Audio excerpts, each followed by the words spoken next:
In the heart of Southern Africa, there's a place with beautiful landscapes and rich resources. The British Empire took control of this land from its African inhabitants because they wanted its riches. They used these resources to make their own country stronger. One person leading this was Cecil Rhodes, who believed that taking more land meant more power for the British people. In 1965, the country declared independence from the Britain and changed its name to Rhodesia. The leader at the time, Ann Smith, wanted to keep white people in charge, even though most of the people there were black. This led to a long and violent struggle for freedom, with groups like ZANU and ZAPU fighting against white rule. Robert Mugabe, the leader of ZANU, was seen as a hero by many, but was called a terrorist by the Western. Robert Mugabe, called a terrorist, once the Prime Minister said black people would never rule, fearing it meant their plan flopped and failed. In the 1970s war, ZANU commander Josiah Tangugara went to China to learn the guerrilla tactics. China and other communist countries supported the fight against the white rule. Despite most being black, whites had more power because they owned more of the land. The Lancaster House Agreement in 1979 aimed to change this, ensuring more equality in governance. With this law, the black would have been placed unequal, but in 1980, Zimbabwe became an independent country. Many people were happy about this, but their joy didn't last long. The promises made in the Lancaster House Agreement were broken, and the situation got worse. The people who owned the land and the resources stayed rich, while most of the black population stayed poor. Instead of giving the land back to the black, the system set up a plan where they had to buy it back, but they didn't have the money to do this.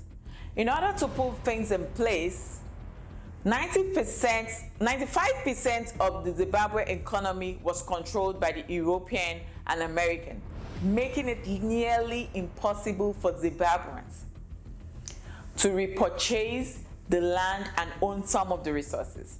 Frustrated with the slow progress of land reforms, Mugabe administration faced pressure from African war veterans who had fought for independence. As a result, land expropriation without compensation became necessary to address historical injustices and redistribute the resources to black owners. However, this move angered Western powers, leading to severe sanctions imposed by the United States, European Union, Canada, and Australia were all angered. In 2003, President George W. Bush made a decision that seemed like the US was declaring war on Zimbabwe. They called Zimbabwe a big threat and said it was a national emergency. This meant two things. Either they would put harsh sanctions or attack militarily.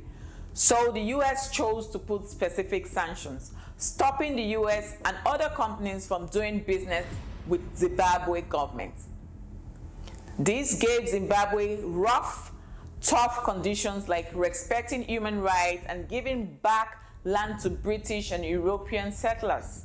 If Zimbabwe didn't agree, the US would stop all money transactions between Zimbabwe and other countries. And Zimbabwe would have to pay back its debts right away, since the US controlled many banks. It had a big say in what happened. In 2007, white farmers wanted money for Zimbabweans for their land. A special court, influenced by the West, ordered Zimbabwe to pay a huge amount of European farmers to calm things down. Zimbabwe agreed to pay a small amount. The tribunal ruled in their favor, ordering Zimbabwe to pay $39 billion to European farmers to mitigate tension. The Zimbabwean government agreed to pay $53 million However, the US sanctions hurt Zimbabwe's Industrial Development Corporation and stopping money from coming in and making it hard for foreign banks to work with Zimbabwean banks. Banks that disobey these rule sanctions face hefty fines, some reaching $18 million, like the Commercial Bank of Zimbabwe, which was fined $385 million.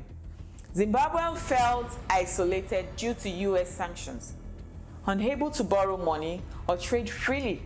The restriction also prevented Zimbabwe from acquiring necessities like technology, medicine, water system parts, triggered a lot of humanitarian crises.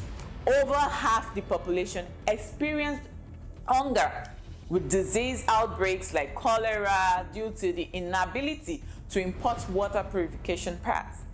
Medicine shortages led to hundreds of thousands of deaths among the black population. Worsened by this, in 2002, droughts and the land reform programs peaked, causing malnutrition and diseases, including HIV/AIDS. The Western media kept showing Zimbabwe as a racist place for taking back land, making fun of its problem and saying it could not farm properly. When Zimbabwean dollar crashed because of too much inflation, they said it was because of a bad leadership and corruption. But they didn't talk about how the US and European sanctions made things worse. These sanctions were a big warning to nearby countries like South Africa not to do the same land reforms. But China helped Zimbabwe. They gave money, invested, and supported them diplomatically, which eased the impact of the sanctions. China's investments in building things, mining, and farming stopped Zimbabwe from completely falling apart. They also gave loans and credit to Zimbabwe, helping them get money and things they needed.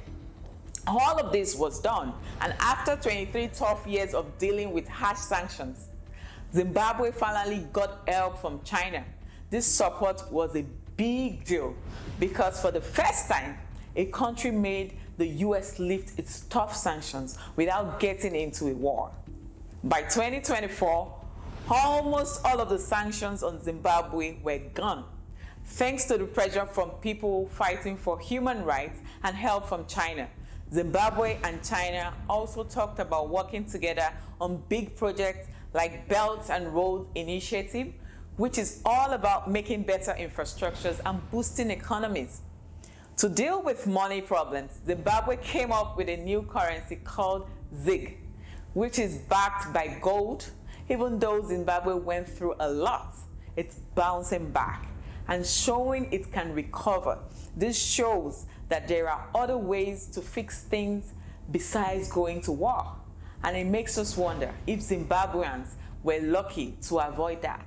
It also showed that Zimbabweans were not alone in their fight for justice and equality. If you like this video, please give it a thumbs up and share your thoughts in the comment below. Until we see you next time, thank you.